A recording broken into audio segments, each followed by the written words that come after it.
welcome to Amrita by the Book. My name is Amrita and this is my booktube, and today I'd like to talk about the series that is driving everyone insane, and that is Bridgerton on Netflix. Now, Bridgerton is based on a best-selling series of novels written by Julia Quinn, who is one of the most famous writers of historical romance, and it has been an education to watch the discourse evolved around the series because it has become incredibly clear that a lot of people don't understand what historical romance is, or the conventions of it that are like so clear and accepted to those of us readers who read a lot of it. So in particular, I have been laughing, and a lot of my friends have been laughing at all the demands for historical accuracy, which, I'm sorry, like if you want historical accuracy, pick up a history book. Or else you can watch my video in which I talk about historical authenticity. A little less fun has been the outright condescension on the part of some people who, seem to think that people who have read historical romance for decades have had no idea of the problems with the genre, when in fact it's all we do. Like, we talk about it all the time, but we can keep the two things separate, We can read books about steamy sex and like sexy dukes and also say, well, this is problematic, that is problematic, this is where we need to do better. And I'd like to think that we are making a few strides forward, especially over the last 20 years. And I have multiple videos on my channel already talking about these things, and I am in no way special. Like, I'm not a special snowflake. These are ideas and discussions and debates that the community has been having for decades. Sometimes louder, sometimes more of a whisper, but it's pretty mainstream these days, you guys. There has also been a lot of valid critique about the intersection with race in the series and the weird ways that it tries to deal with race in this series, which is true, I don't mean the casting of Black people, which is a blessing. If all of you have seen the series, you know what I mean. But I think for a series that really understands gender, there is a giant blind spot when it comes to race and how that intersects with gender. And it's just weird. And also with Britain is an empire at this point, and they don't really deal with that either, especially when they go to great pains to talk about like how Black people are accepted in society, and they make a point of it. So then, you're like, well, slavery is still going on at this point, like what is happening? So there have been a bunch of different reactions to the series, but this one is really about me talking about some of my favorite moments. So let's get to that. I do want to give you a heads up though that there are spoilers throughout this video for the series. So if you haven't watched it and you are spoiler averse, then this is not a video that you want to watch before you see the series. You probably want to wait and then come back. On the other hand, if you've watched the series, or you don't care about spoilers, or you never plan to watch the series and you just like to watch a video that I made, then welcome. Number one, the glove buttoning. So there's a scene in which Simon and Daphne are trying to convince the Ton that they are in love, and they go for a promenade in the park, and just to convince people that they have an intimate flirtation going, Daphne offers her hand to Simon and says, "Button my gloves," and he buttons her gloves.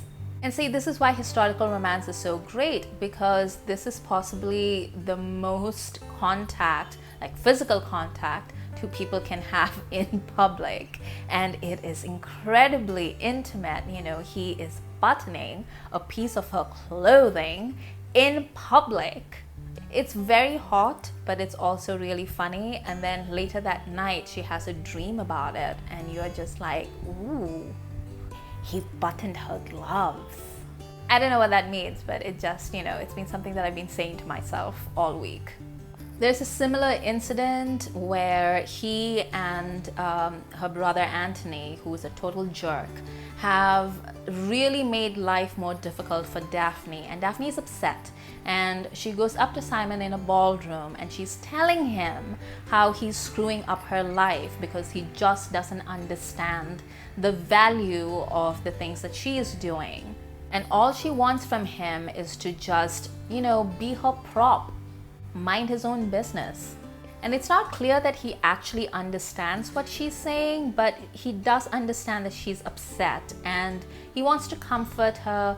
They're waltzing, he has his arms around her, and then at a point his hand, ungloved, brushes up against her back and then touches the skin of her bare shoulder.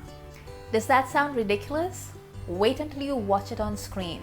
I think what really sold me on that scene is the expression on Daphne's face, because again, this is the most physical contact that she's ever had with a man, especially a man who looks like that. Number 3 is one of my favorite scenes in the series, which is when Daphne and Simon are now really good friends. And they're really attracted to each other, but obviously both of them are in denial. And they're joking around and they're talking, and somehow she ends up asking him about intimate details, because one of the things that this series does is just explain how ignorant the women are about childbirth and sex and everything. And so he ends up having to explain the concept of masturbation to her in a public park. And I really like this scene because he is in a way giving her permission to explore herself and her sexuality, but also he does it in the kindest way possible. He's not laughing at her. He's not being salacious or pervy. He's being respectful and he's being a good friend. She tells him in so many words, or by her actions, that she thinks of him as a friend, and he does what a friend does, which is, help her out.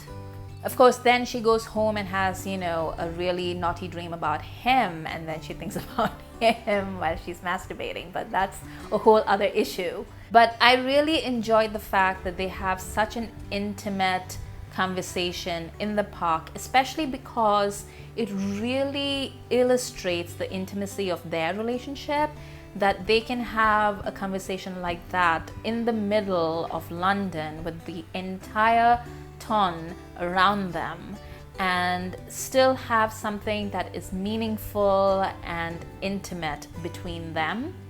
Right, let's talk about some of the other Bridgertons for a minute. So I really liked the scene, or the scenes plural, between Eloise and Benedict in the garden.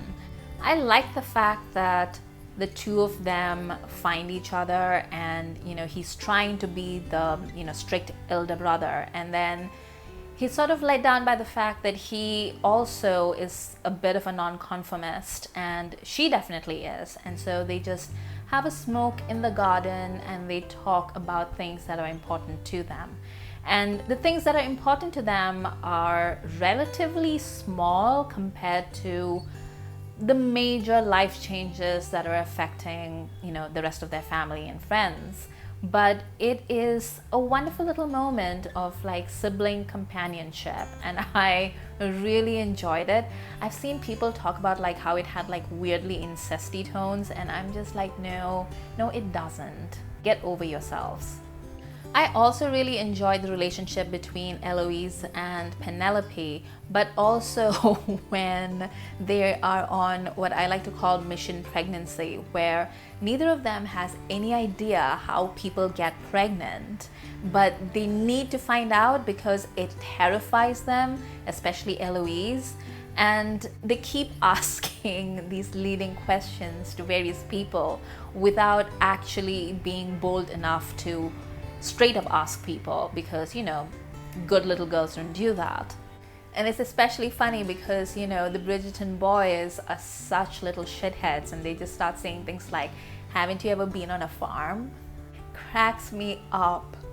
But of course, it does reference something that I think a lot of people forget about that time period, which is that childbirth was literally life or death for a lot of women.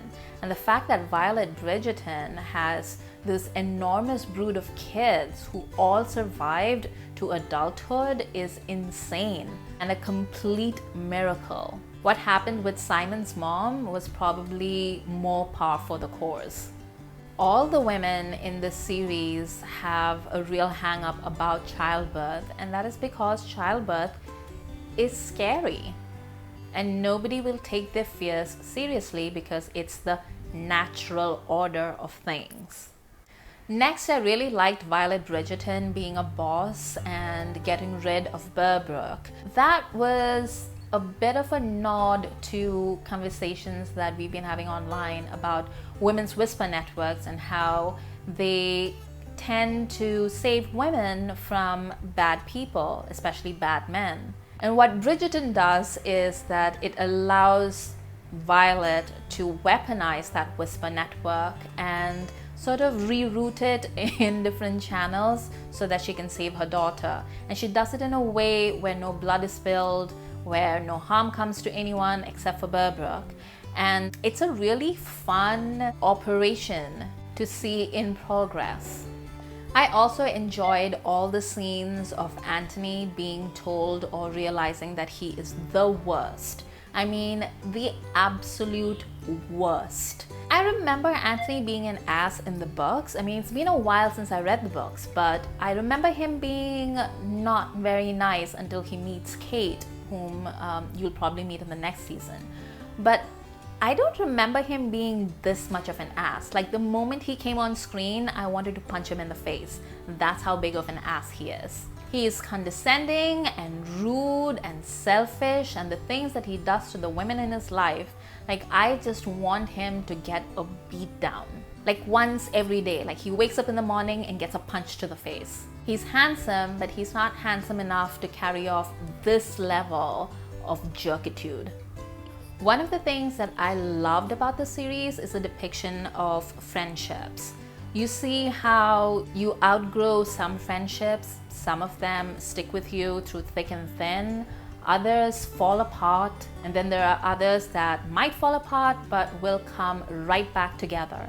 I mean, every friendship is unique and different, and it depends upon the people involved and their commitment and love and support for each other.